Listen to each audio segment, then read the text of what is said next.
Listen to The Cat's Den with Johnny Cat and Mateo at utahmusicradio.com. Okay, here we go.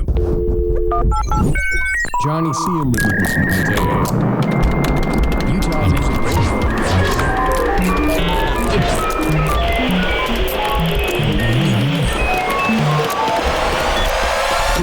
You're listening to Radio. All right, thanks for coming back, everybody. Yeah, this is Johnny C. I'm here at Utah Music Radio in the Cat's Den After Dark. That's right. See, we got to work this out. So, and then we got the sound effects next. Oh, sick. We can do sound effects like old. Damn it. All right, you're hired.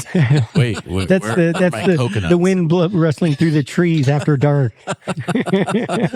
I was, what's another good one? Because it's always like after dark. Because I'm always like, in the dark? No. And I keep using that same damn joke, and I'm sick of it. What else could it be other than after dark? In the Cat's Den, in the buff. In the buff.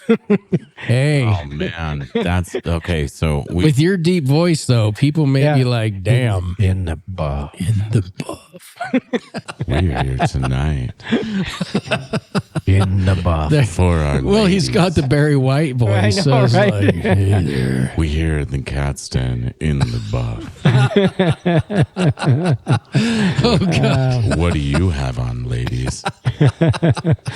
I see those pearls sparkling. I actually did that on Wednesday, just before Valentine's Day, because I take Fridays off and everything. So there's a band, the Swing Gorillas, and they've got a song called Dick Suave. And so I call it Dick Suave. Dick Suave. And I thought it was the most perfect song. And I'm like, hey, it's hump day. We're almost to Valentine's Day. Good luck. Get out there. Wear something. Like hump a leg. Suave. Hump somebody that you want to, they have to want to be with. I'm like, it's like I had to make sure it's with somebody and you consensual. And I'm like, it's Wednesday. Then, wear protection. And then I had to go back and I'm like, oh shit, well, it's Wednesday anyway. Hump that day. Hump that day. Get that reach around on that Wednesday. Oh, the reach around came back. It is. The reach around works great. That could be the reach around. It's a residual. Welcome to the Cat's Den. The reach around. The residual reach around. The reach around after dark. Oh no! Perfect. No, I like it. No. Okay, going back to your musical. Yeah, to the career. Yeah. Let's get back to that, I guess. What? That's not interesting, but this is why I love you on air, man. That's all I can say. Did you learn how to play the guitar through your own personal reach around? Yes, I did. I reached around a guitar and I started to strum it. And was that your first reach around, or did you have another? I reached around the guitar and I began to play with it with my fingers. Oh my God! Wow! Yeah, you really got into it. And you moved your fingers. And moved my fingers just right quickly on the reach around, and it was after dark. And it was after dark. God! And really pissed off the whole family then because everyone was trying to sleep. Ladies and gentlemen, this is how music is created. Right. I pissed my family off because I came up with songs like at 3 a.m. on my acoustic, and I was like trying to keep it quiet. No, there's no way to be quiet. Dude, this is going to be called Utah Music Radio episode. I think this is episode 8. It is. Yeah, because I was actually doing some editing. Yeah. It'll forever be known as the Reach Around episode. Reach Around episode with Stephen Wells. And that's not the first time that's happened with me. So wow. You heard. I'm sorry for all those that are just tuning in, wondering what the hell we're talking about. Dude, it all started with Cisco. It's Pacifico. Oh yeah, Pacifico. It all started with Pacifico. That's right. Oh man. That one time we were at your parents' house years ago. Years ago. That one episode where I tested gravity on that one. Whoa, I very want to see famous that. one.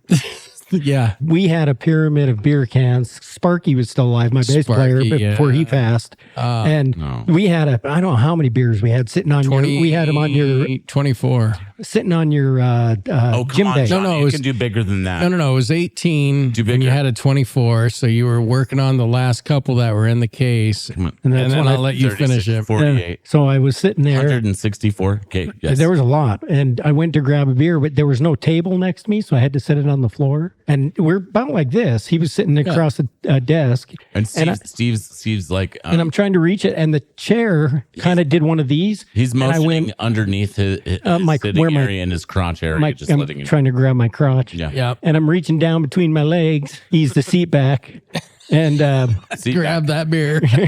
And yeah, I did a header right off the chair, right onto the face planter, right on the floor. Literally head down, right? And I just laid there laughing for 10 minutes. Yeah, beautiful. It was seriously at first. So we're right in the middle of asking a question, and then you just hear this loud thud in the background, and you hear him laughing then, and we're just sitting there like completely stunned that he just went face planting into the floor. Did Steven do a reach around? Yes, he tried. I tried. And so he hits the ground, and then it was like literally a stunned silence for a good 15, 20 seconds. And then all reality hit, and we just could not stop laughing. We tried. I tried to explain what happened, and the listeners are out there, and we're just dying laughing. And they have no clue. No idea what's going on. Beautiful. And then I'm like, Stephen Wells just took a face plant, and we cannot catch it. We're going to go on break for a minute. Oh, there it is right there. Yeah. And you were wishing that you had like an air horn. I wish I had an air horn at that moment. Yeah. That was hysterical.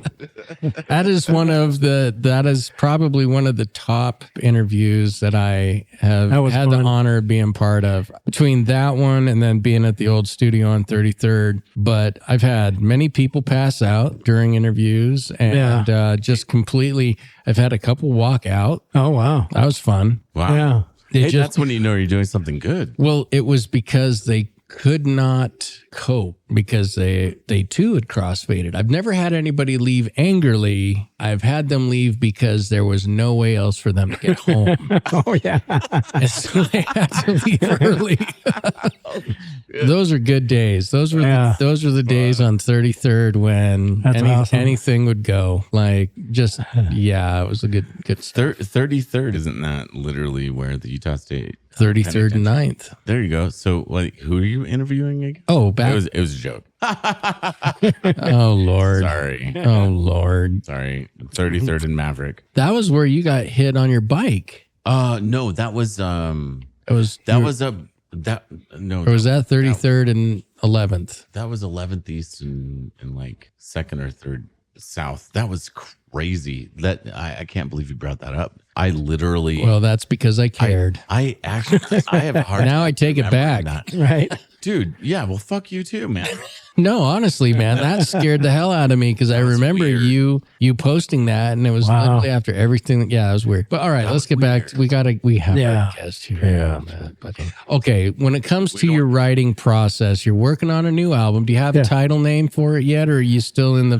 How do you come up with the names of your albums? Let's come up with that. Let's ask that. How do you come up with the name of the album? Well, in most cases, it's the name of a song. That's the easiest way to go about it. We do have one album that has nothing to do with the title. It's called This Is the Place. It was our second record. And it was just play on words, being in Utah, this is the place. But the cover was an old saloon. Oh, yeah. And so it was kind of a play on words, this is the place, and showing a bar, but play on Utah. So, I don't know, it's kind of tongue in cheek. I love it. Well, no. Can I jump in? Yeah. No. With your kind of style of music, you have this really interesting ability to be surrounded by certain people that know about really, really hard to find, incredibly out of the way bars that nobody would know about. Yeah. So what are some of your favorites that you've found around the area? In Utah specifically? Sure, some that, I wouldn't say my favorites are going to be, most of them aren't around anymore. Sadly. Yeah, probably my My most favorite bar we ever played was the Dead Goat Saloon. Of course. And that's where I met John, back then. Way back in the day. And that was where we got our start. One of the owners, Mike, gave us that was our first time anybody gave us a weekend. Oh, Michael Ricks.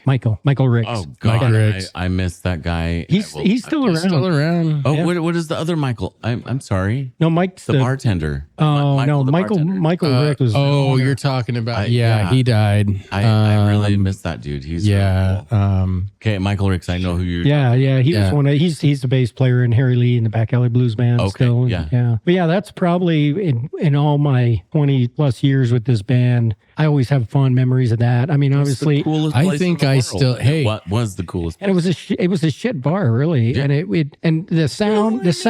I thought it was awesome. The sound was horrible. They just just throw a 57 over. I'll just throw that pretty much. True. But it didn't matter because the vibe was so good. Dude, the vibe was amazing. Yeah. We never had a bad show there because you walk around and see all the photos on the walls, It was all the just the people that. coolest place. It was like, man, it was a death trap. You're like a. If there was a fire, you were gonna die. Nobody could. Nobody would survive. It's a horseshoe, it was a horseshoe. It was a skinny tunnel, and I had been in there when it was like a clogged artery, and it's bad. Oh yeah, yeah. It's like as a bouncer, you had to get through there. Sometimes you just have to literally force your way out to get through there. I've never seen. No, actually, I could see that trying to get in. Sometimes it was pretty crowded, but I can't imagine trying to get everybody out in a second. Oh my God! There was no way. No. Well, it would just take 1 minute. Those curtains in the back. Man. Luckily, everybody spilled enough beer on those curtains that they'd never light up. That one was good. Obviously, the Zephyr was awesome. Zephyr awesome. More recent venues that are some of the better venues we've played that I really enjoy is the State Room. Of course. The sound just amazing. And the owners are awesome. Yeah. And because they care about the sound. Yeah. And everybody that goes there, I love because it's not a bar. It's people go there for the music. So when they show, you're the main focus. They're not. It's an entirely different style of consuming bands, audio, and performing. The whole structure is built for, and I don't want to say audiophiles, blah, blah, blah. I don't want to say that. But no, if you want to actually go and see a band that's serious, because they don't really book anybody that's not serious about their craft. Yeah. And then literally the audience that usually goes to the State Room is serious about listening. Yeah. And I love that about that venue. Yeah. And I mean, one of my more favorite venues is really out of the way. It's in somebody's backyard. It's called Hagelin Ranch. It's off Vine Street. We play there every year. Okay. They do a benefit. It's for a benefit. It's for a great cause. And the vibe is kind of like just everybody brings chairs and coolers. They pay. It's kind of like a backyard party sort of thing. Yeah, but it's all it's all for to raise money for. Is this it? No, that's not it. Oh, I was gonna say that's like damn. If that's like for a charity, they're putting it out. Yeah, there. no. This is just off Vine Street, about 15th East. We're gonna play there again in July, I think. Nice. But it's very small, quaint. You get a few hundred people showing up with little coolers and their chairs, and they donate to the cause. And the vibe is so good because everybody's there just for the music. Just for the music. Just for the music and for this great cause. It's for donor awareness. Oh, I love that. Organ donor awareness. Nice. The couple that owned the home that put it on, their son passed waiting on a donor. And he was 22, I think. And so they decided, and he was a musician. They decided they were like, hey, how could we honor his life? And so they raise this money every time they do a show, and they donate the money back to underprivileged kids to buy instruments, lessons, whatever. That's amazing. It's a great cause, and wonderful people, and everybody that shows up is great. And you're outside, and there's horses, and it's kid friendly, and it's just really a great, just a good environment to play music in. It's just so loving, and you can have fun. Yeah, you got to be kind of PG about it, obviously. But no, that's not in scenarios that works. But that looks like a cool place we could film at. Hagelin. Yeah, so that damn Minnesotan accent. Yeah, there it is. Hey, you hoser.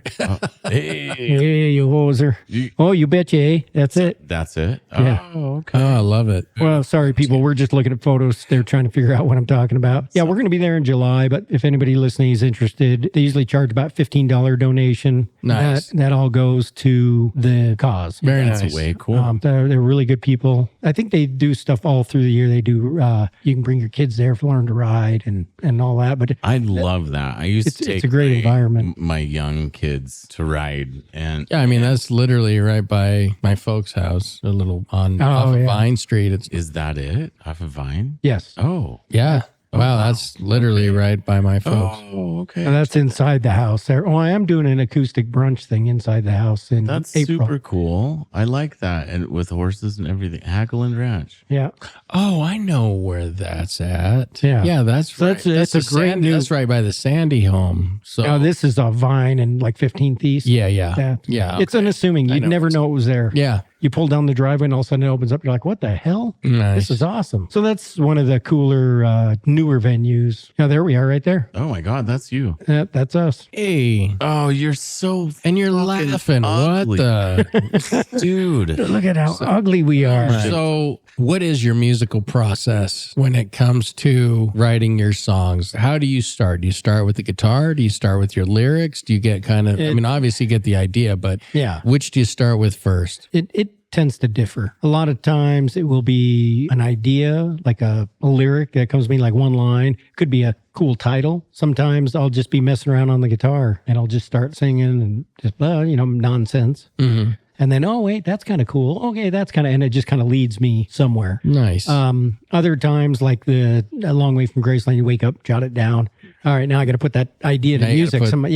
put- So I got to find some music that's going to kind of portray that Love it. that idea.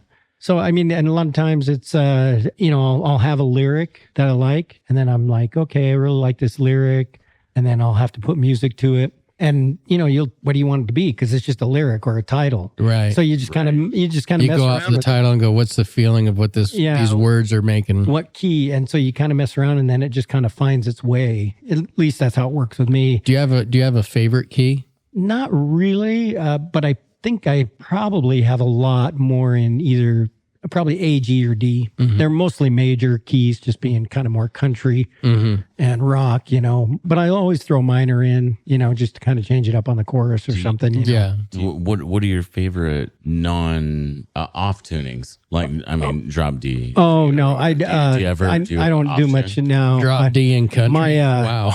Oh shit! No, I didn't really think about that. That's my interesting. lead player does drop D on, like, if we're playing in D, he'll drop D. Oh, really? The lead player will, but I'm not. I'm just playing like if it's in the key of D. Mm-hmm. Like we have a song called "Little Too Late," and the lead guitars all drop D. But Interesting. and Okay. so it's and that one's very country. But yeah. so the lead player does a lot of drop D, but I don't even use a damn capo. Did you? Okay, so here's what. Wait, that makes it too complicated. I gotta remember a damn capo. There's one more thing I gotta bring. Now I gotta. That. Do you know how much that weighs inside my case?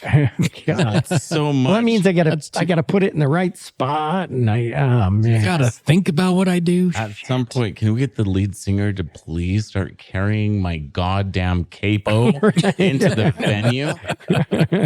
Yeah, so I'm just a straight ahead rhythm player, songwriter guy. It's pretty basic chords. I let the lead player do all the icing on the cake. I make the cake, and then everybody else adds the icing and the sparkles flavor. and the flavor to it. Sparkles. Okay, here's one for you. Because so far, I mean, and I'm not saying that you're minimizing it by any stretch of the imagination, but what is the toughest song you've had to play that you have created? What's the toughest song that you've had to remember or compose and share it to the other members? Like, which one's been the toughest for you? I think on a couple of different levels off the top of my head, there are a few, but this one, there's a song called Blame It on Love. Just simply, it's a simple 4-chord arrangement, but it's the way it's arranged is really odd. So it throws a lot of people off. Also, vocally, it's probably the hardest song vocally I've ever had to sing, and it's right at the top of my range. So I'm literally just belting it out as hard as I can to get there. And It's the last song of the night. yeah, I'm sounding like Tom Waits up there singing it,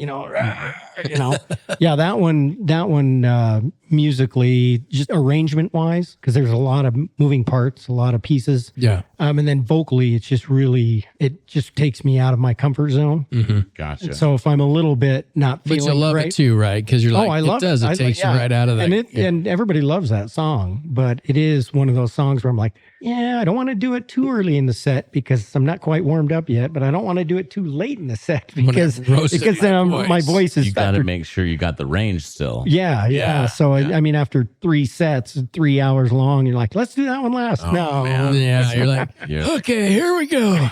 Yeah. All right. And we have done it. I think it's even worse to do it like first. You know, Oh, It's yeah, like because coming out cold, and you're like, whoa, man, I got to hit that note. You know. Okay, so can I ask, where did this performance aspect of you come from? Was it inspired by your parents, or as you were growing up? The background. Give me a background of your. Yeah. So growing up, my parents always had music going on in the house. Obviously, it was in the 70s, so whatever was popular then, I was listening to. You know, my dad listened to everything from ABBA to Leonard Skinner to what was popular. Hell yeah. Whatever Yeah, was what was popular popular. then. So that's what I grew up listening to. Probably the biggest impact on me as a young kid, and it was before my time, was Elvis. Oh, yeah. Okay. When I first saw him, I think by the time I realized who he was, he probably already dead. But 79. it just connected with me. Yeah. And I just really went, wow, that is fucking cool. That's what cool is right there. What age were you when it clicked? I'm going to say maybe 10. Okay. Yeah. I mean, and I was like, whoa. And so I just got this. I mean, I have an Elvis tattoo on my shoulder. I mean, he's the epitome of cool. And we still do an Elvis song. We do That's All Right, Mama.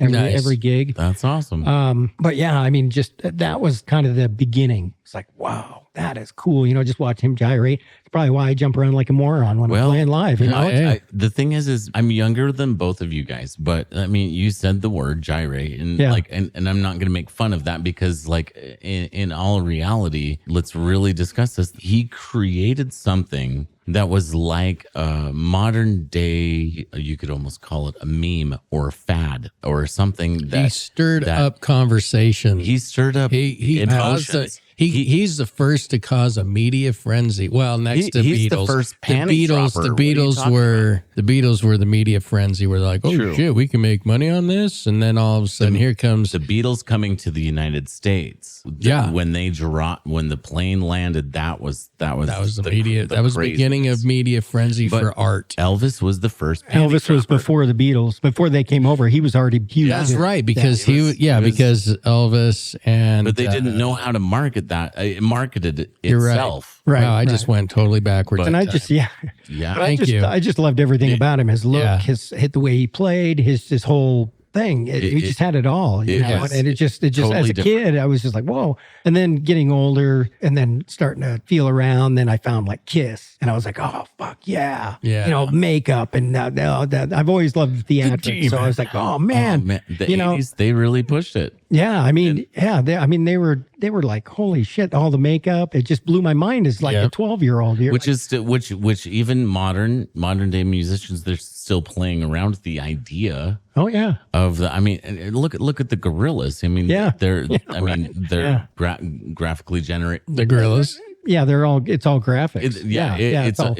It's all animated, graphically designed characters. Yeah. So everybody is still trying to find their gimmick. Yeah, and everybody kind of. Elvis was the first one to create, and it wasn't a gimmick, because a gimmick implies that it's something slightly fake or he was just being himself. He was he was genuine. He was this shit. But nobody had seen anything like that. No one ever seen anything. And so like that really appealed to me. And then, Kiss, and then later on, probably my favorite rock band of all time, AC/DC. And another band that was kind of really like crazy Angus jumping around, it's just like, and then later on, start spreading out into genres, get into Prince, who was mind blowing, right? Of course. And then country, just impregnated me saying his name. I know. Right?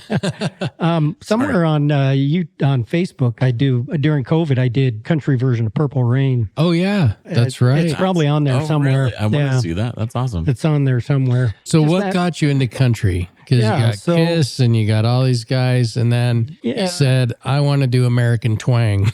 Yeah. It's like, no, but what was the... Basically, it's always been there. Growing up in Minnesota, when you're growing up in the Midwest, near the Canadian border, you hear everything. Yeah. And yeah. so your parents are listening to Waylon and Willie and all that, Yeah. all the classic stuff. So you hear it, even though you were like, yeah, fucking Iron Yeah. Maiden, AC/DC, fuck yeah. But you're then, still... But then it was always ingrained, and Tom Petty comes out, and you're like, fuck yeah, that's cool shit, and everybody loved Tom Petty, man. It didn't matter what genre you listen to, you fucking love Tom Petty. Yeah. He's the best. So it was always kind of there, because we'd go to in high school, we'd go to keggers, and it would be like I said, we'd play Black Sabbath, I and remember the kegger days. yeah, Right? be like, hey man, there's like Van Halen going, and the next song would be AC/DC, and the next song would be a Willie Nelson song. Yeah. And nobody said, what the fuck are you playing? They were all, Yeah, why are you playing country music with this rock and roll? Willie for president. So then when I moved out here, when I started writing music, that's kind of where it changed for me, because listening to it's one thing. I just didn't have the skill set to play like AC/DC or Iron Maiden or those guys. you Right, know? right. So when I started singing, it just wasn't genuine. And so I just started writing and singing, and it just kind of went that direction without me even trying. It would just kind of went like, it was more of a roots rock, kind of a John Mellencamp thing. Yeah.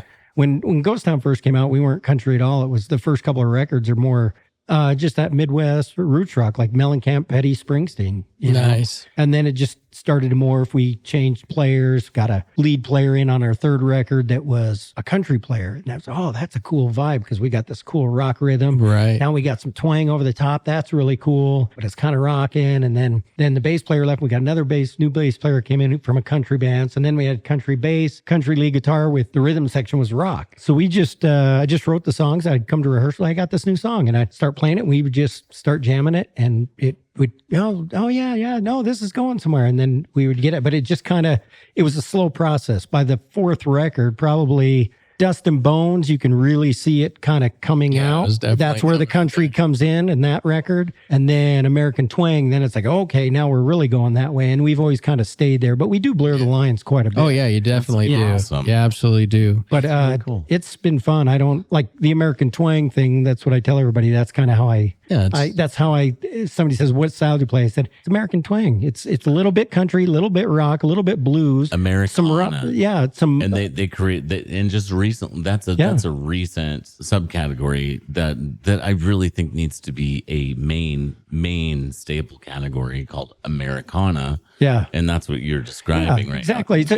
It's the best of everything that you find in American music. Like we even do rockabilly songs. Everything that was kind of created from the roots. Yeah, country, blues, rock, rockabilly, you know, all that stuff. And we kind of blend it into this little pie, and we give it a reach around.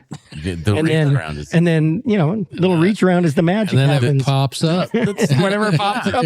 And then whatever pops up, and you go with it. And then we record it. The surprise the surprise occurrence of what happens after the culmination of the reach round and pop up is quite amazing. Where did you come up with the name Ghost Town? Yeah. And explain why it's spelled the way it is. Okay. Yeah, that's easy. That's an easy question. All right, we're gonna get harder. When we first started playing in 1999, it might be the year before. I was actually called Stephen Wells and the Suicide Kings, and we were playing around town, playing all the bars. I actually remember you guys. Yeah, and so we were just playing around town, and a buddy of mine, actually James Woods. Okay, that's how far we go back. He was going as James Woods, and then he formed Super So Far. Yep. And actually, just played them the other day. So, and I said, I told James, I said, well, why'd you change the name? Because it was the same guys. He goes, well, everybody thinks it's just a solo artist because it's just me. And I was like, or it's the actor. Yeah. I want to go see the actor. And then they're like, oh. I'm James Woods. So I said, that's kind of cool. That makes sense. So then they know it's a band. So it's easier to book, instead of, it's just a singer-songwriter guy. Mm-hmm. So I was like, okay. And as a joke, we were sitting at a bar. There was like 3 people in the bar, and we're getting ready to go on. And I looked at my drummer at the time, and I said, and we were discussing, did you hear they changed their name? And I said, yeah, we should change ours because I had the song Ghost Ghost Town. It's a song. And I said, we should change it to Ghost Town because nobody fucking shows up. What? Oh, shit. So, yeah, it's like, well, nobody shows up. We should just be Ghost Town. And then it just kind of resonated. And after That's a couple of awesome. weeks, I went to the band. I said, I think I'm going to change it just to Ghost Town. And then at that point, I like that. At that point, it was like, well, we could do Ghost Town. But I think at the time, there was another band called Ghost Town somewhere in Texas, just how you normally spell it. So the girl I was dating at the time, I was like, well, what if we just made it one word? And then she would come and she was a big fan of the Brits. She goes, well, put an E on the end, like the old British town. Awesome. And so I was like, oh, yeah, now that kind of made it just a little more uniform, a little more, just gave it a little, like, one word, one T in the middle. I like that. Although it's been a curse because you know how many people Nobody spell- shows up to your damn shows. Well, no. When we changed it, they started to, but nobody can spell it right to this day. And I laugh because we played the Dead Goat so many damn times, and I don't think they ever once spelled it right on the marquee. Ever. Funny story, because you remember the calendars. Yeah. So I know somewhere the calendars. I Explain. kept the Dead Goat calendars so you could see it. You know, he was playing that month. And I know, I mean, I've moved so many times now, but I know I still have a couple of calendars still somewhere in some of my boxes because I know I saw them before my last move, and it has Ghost Town. Yeah. That's probably not spelled right. And it is. Is it spelled right? It is spelled. Oh, they never did. I used to tell. No, it didn't have the E. It doesn't have the E. Didn't have the and E. then It was one word, but it didn't have the E. Yeah, and then I would tell John Paul, the other owner, and Yeah. I'd say, damn, you keep spelling it wrong. There's an E at the end. Oh, okay. Then he put two T's in the middle and an E in the end. So every time I tell, so then it just started to become a joke. And then, so now at rehearsal, Eric, drummer of mine's been so long, we're like, just fucking around. He's like, Ghost Town. Yeah, we're Italian. Ghost to Townie. I love that. Ghost to Townie. There's an E at the end, so Ghost to Townie, you know. I love that. Hey, John, so question. So those calendars are those, sadly, I want them to be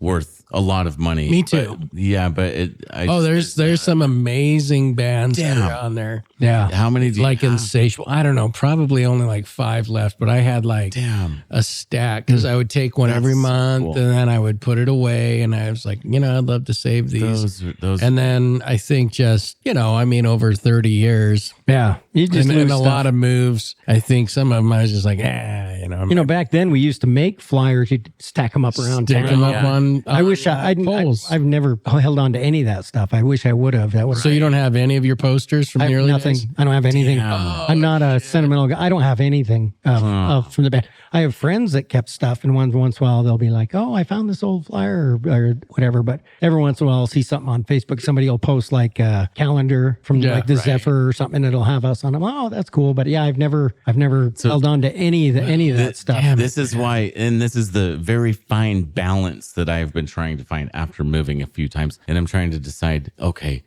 what do you keep? What do you get rid of? So and like literally like right now you think, oh, this is just a piece of shit. And then in 10 years, it's going to be. Right. Yeah. I was just talking to Johnny about this. I found one of the original Iron Maiden 7th Son of a 7th Son shirt. Oh, wow. It's a tank top, crop shoulders and all that. It's the original. And I was like, well, let's just see how much this thing is worth just to for shits and giggles. I was watching this one show where this guy bought all of the original concert shirts, like Grateful Dead, Iron Maiden, Kiss, all these, and he's selling them for thousands of dollars. Oh, well, yeah. So I literally clicked on my Iron Maiden shirt, $1,800. Oh, fuck. And that was like, I'm like, okay, eBay's bullshit, whatever. Yeah. There wasn't one that was under $1,600 on all these different platforms. And I was just like, well, that's going in my safety deposit box for a minute. Wait until, because Nico McBrain just retired. Yeah. I know where you live, John. Yeah. Right. But you don't know where the shirt is. Yeah. You'll be walking around like, where's the shirt? And I'll be like, I don't know. Your house is pretty in the attic. Pretty amazing. Like you got all sorts of places you could hide shit in there. True facts. Yeah. Even Harry Potter. And outside. And there is outside too. Yeah, man. I'll still find it. Oh, in your garage. Or the garage. You're like 5-car garage. It's more like a 20-car garage. And, John's living on this 20-acre, $4.5 million mansion lot. At least $4.5 million. Come on now. Let's be real. It's with his 20. That's why my equipment is so expensive. Just kidding. He basically lives in Harry Potterville. I do. Yeah. Well, we can thank my wife for that. It's fucking cool though. I love it. I love our bedroom. So I put these battery powered candles. So they look like they're floating like in Harry Potter. Oh, yeah. Dining room area, whatever. So I wanted to surprise her with that. And he just, little magic wand turns them on and everything. Do you still have that, what was it, the solar dragonflies that I gave you? Yes. Are they still working? Still hanging in our kitchen window. We had them at Waller at our old house. Yeah. And then we moved them over and they're in our, absolutely, man. I love those things. I'm surprised they lasted that long. I had same set, but it was... I don't know if they're still working because we turn the lights off and leave. We don't pay attention, but we still hang them up, man. Oh, so, that's cool. Absolutely. That's cool. I just thought of that. I was like... And what was so trippy about that is that on my birthday... because I go off of Life 2.0 after the heart attack and everything like that. So on my birthday in Sandy, there is this rose bush and there is a little orange dragonfly, probably about, 3.5, 4 inches long. Yeah. And it was just sitting there. And it was the craziest thing because the meaning of dragonfly is like a renewal of life. So after my heart attack, and I called it Life 2.0, and then here I am, I'm outside. It's my birthday. Here's this orange dragonfly. Orange is my favorite color. And I shit you not, this thing flew up and then landed on my finger. Yeah. And it stood there for so long, I was able to get a picture of it on my finger. I remember that, yeah. And then I was like, okay, go on. And I go flick it up, and it goes flying up, and then it comes right back, and it landed on my finger 3 times. Wow. Just kept on going. I was like, all right, I'm listening to you, universe. I'm listening to what you're saying to me. Yeah. So, that was really a very cool moment. That's why I bought that, because the whole dragonfly thing. And then I went up to your house for a party. I think it was after you got married. Yeah, it was our wedding reception. Yeah. And so I went up there and I thought, no, this would be cool, because I had those, and they're just cheap, but they're cool. And they were amazing.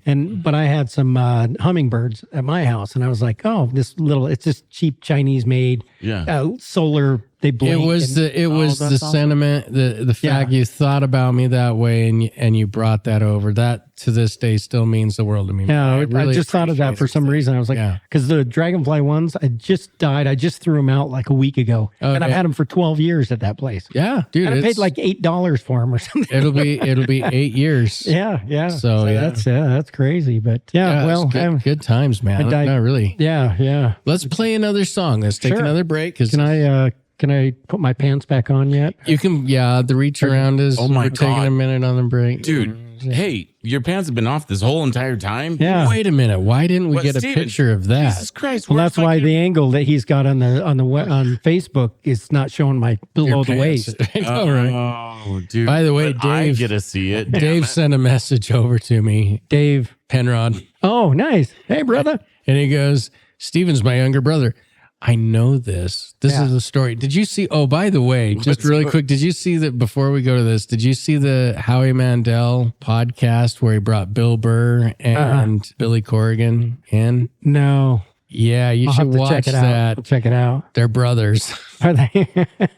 Howie Mandel. No, not Howie Mandel. Bill Burr, the comedian, and Billy Corgan, and they're both. So their dad was living a double life, had 2 families. They were both born around the same time, and he named them both Bill. Oh. Well, you should see it. Bill Burr loses his shit. Wow. And Howie Mandel's like, I'm going to go. It was really interesting. Now, it could be staged. It could be completely staged, but the truth of the matter is Bill Burr, he's pretty crass and pretty angry on it.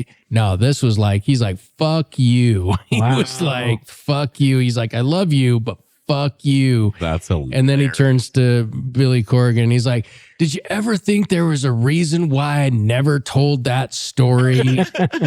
Gotta watch it. It's great. I'll So check it yeah, out. go watch Howie Mandel's thing with Billy Corgan and Bill Burr. It's really good. So we got to wrap it up because I know you've got work tomorrow. We got to do like one on a weekend when we can like, just go all night long and just because you're always so much fun. That would be- And honestly, for anybody that really wants to just have an amazing time and enjoy their night and forget their worries, seriously, I would highly, highly suggest seeing Ghost Town with Stephen Wells because he brings the whole stage to life. The people that he plays with, they get up there and they just make amazing music and really bring the night right to you. And you get people, you get people off the biggest trick for any band is getting those butts off the seats. Yeah. And getting them on the dance floor and having a good time. Yep. And you guys are guaranteed getting people out on the dance floor having a good time. And that says a lot about your music too. I mean that. Yeah. That really does. Yeah. I agree. Well, you got to like what you do. Yeah, you know? absolutely. So where can we find you? What's your next shows? Give us your schedule, tell us obviously- your life and your left arm. Sure. Yeah. Let me. That's a lot, John. Well, I can't help it. I It's need it. starting to feel like this. And then I want him to sign his autograph on his arm so I can hang it on my wall. It's administration. Jesus. So you can find us on any of the social medias. Ghost Town, With an E. all one word, one T in the middle, E at the end. Ghost Town E. Ghost Towny. Ghostani. Ghostani with one T in the middle, E at the end. Ghosttown.com. Find us anywhere you stream your music, however you find music, we're there. As far as live shows, we have not announced any. We have shows booked. I just haven't put them up yet, but we do have shows coming up I have some solo acoustic stuff starting in April. Do you like doing acoustic stuff? I do. Yeah. Yeah. Because it gives me a chance to do things that the band doesn't do. Like I can reach way back in the catalog and do stuff that I really like that we just kind of, for one reason or another, because after 10 full-length albums, songs just have to fall away, you know? And how many do I have? I have 5. Yeah. 1, 2, 3, 6. I have 6. Yeah, I'll get you the others. So, yeah, so the songs fall away, but there's certain ones that I just kind of like. So if it's like me and the drummer, he's just playing shaker tambourine or whatever and Yeah, nice. singing, we can go back and grab some old songs that are just fun. So I do like it for that aspect. And I can also throw in some cover songs and that we don't do with the band. What's your favorite cover? That we do? Yeah. Probably my favorite one to play is it's either going to be That's All Right Mama by Elvis Okay. or A Mama Tried. There's a Mama theme. I'm a Mama's boy. You're a mama's boy. Mama Tried by Merle Haggard. Okay. Yeah, those two are, we do a really cool version of Mama Tried, which probably have 15 different versions of different artists doing that song, from rock to country to even metal bands that have done it. Nice. But that one's really fun. No reach arounds involved. No. You know, I've got one question I should ask this before we got to your finding out where you are, but we'll go back to it one last time just to make sure we get it out there. But who would you suggest people to see that's local band? Like, who's impressing you right now? Who's somebody that you would like to support that's out there right now? That's a cool question. You know, a lot of my friends are getting up there in years, so probably Right. Can you believe we're getting old? What the yeah, probably my they're friends of mine as well, but they just put out a brand new record where it's coming out soon. Is Folk Hogan. Oh yeah. Yeah, great band. Fucking Hogan of the Folk is they're like one of the greatest Yeah, they're greatest shows on earth. yeah, they're Folk Hogan, great band. Which is one of their albums, by the way. Yeah. Greatest show on earth. Yeah, they're great guys. Love their music and they're fun. We've actually shared the stage with them numerous times. Love it. That's awesome. And I was talking to their guitar player just a couple of weeks ago about at some point this summer. It's a great dichotomy because they're kind of this punk acoustic thing, and then we're more country rock, but it kind of works. It works. I don't know why, Right. but we played shows together, and none of the fans are alienated by the other. I love band, that. But, No, but I would imagine both of you bands having seen the interaction, like you just pull in the audience. Yeah. It's the type of show that you guys perform. right. Yeah, we're And high energy. you're they're a high performer. energy. Yeah. You know, musicians are musicians, but musicians also have to be mindful of being performers too. You have to perform. Absolutely. Yeah. You know, it's not like you It's have a to go show. and dance. You don't have to always have like the Kiss makeup or anything like that. Yeah. But you have to put on a decent show that people want to go see. You know? Exactly. Yeah. So You can dance as well. name me one band where the bands just stand still. There's only one, but then they have $1 million living stage, and that's Pink Floyd. Yeah. Those guys stand there. They don't do anything. They just play rigid. They barely say thank you until at the very end, and then they bow and they get off stage. But it's their stage that is performing the show, and so. There isn't one out there that can do it. So that's the great thing about you guys is that you are not only musicians, but you're performers, and you keep bringing people to the crowd or to the floor dancing, and it's amazing. I thank you. mad respect always, and I love having you back on again. And, It's been fun. dude, it's crazy how time flies when we're talking about the 90s, and now we're looking at where we're at now. So, oh my God. It's like, holy shit. When you said I stopped gigging or stopped touring, I'm just like, Wait. shit. Wait, That's the thing, man. That's crazy. Because everybody has families now. And I'm like, dude, I remember when we did our first, because you had already been, because when I started, if you said 99, I started in 09. You were already a 10-year band when you probably came in and we did a broadcast in 2010. So you would have been around, 11 years playing. And here I am coming in rookie boy. I mean, I've known everybody. I knew everybody in the scene, not everybody, but I mean, I knew a good portion of the scene starting out. But then you're also you were touring, and then there was just everybody that just and now it's strange. It's a crazy time, man. It's strange. But you got Johnny, you got a lot of great musicians working with you now, and I cannot wait till this. The band is great right now. I mean, everybody's just hell of a player, and we're having a lot of fun. So that's awesome. And that's what it's all about. So one more time, where can people find you? Because that's where I want to end it. Ghosttown.com. Any social medias, Ghost Town, 1 T in the middle, E at the end. Like I said, just search it. You'll find us.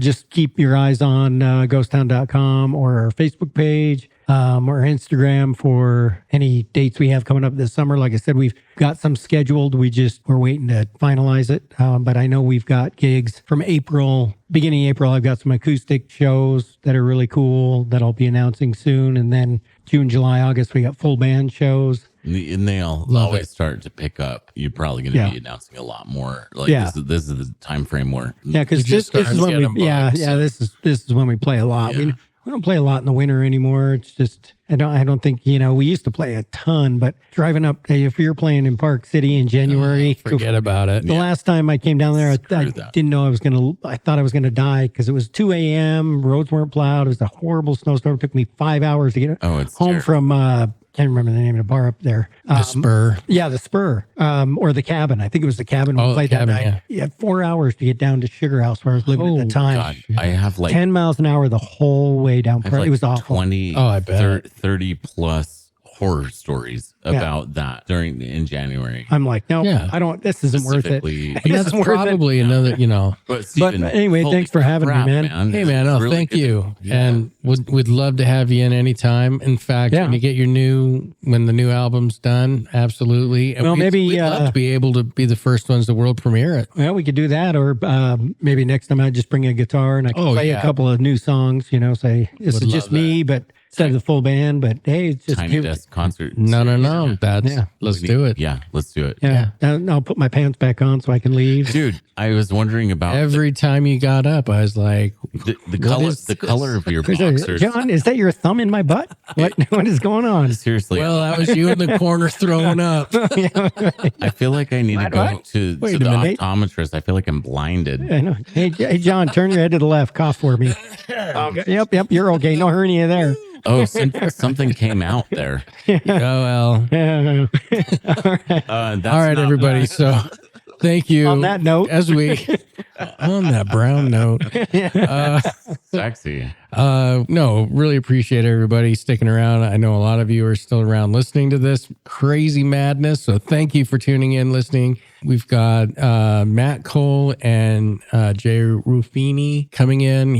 Matt Cole is a 2-time Grammy winner. Don't forget to send in your music and your films and everything to Zepstone on filmfreeway.com. Just filmfreeway.com. And then search button, Zepstone, you'll find us. And then you can get your music not only here on the radio station, but also win some awards for your work. And hell yeah. Cool. And you could play at our annual arts festival, International Arts Festival in September. Yeah. So you, sir, yeah. I'll be talking to you. Okay. Yeah. Reach out. Yeah. I'll reach around. We'll have a chat. Oh my God. Reach around. I'll reach around and we'll have a That's chat. the theme.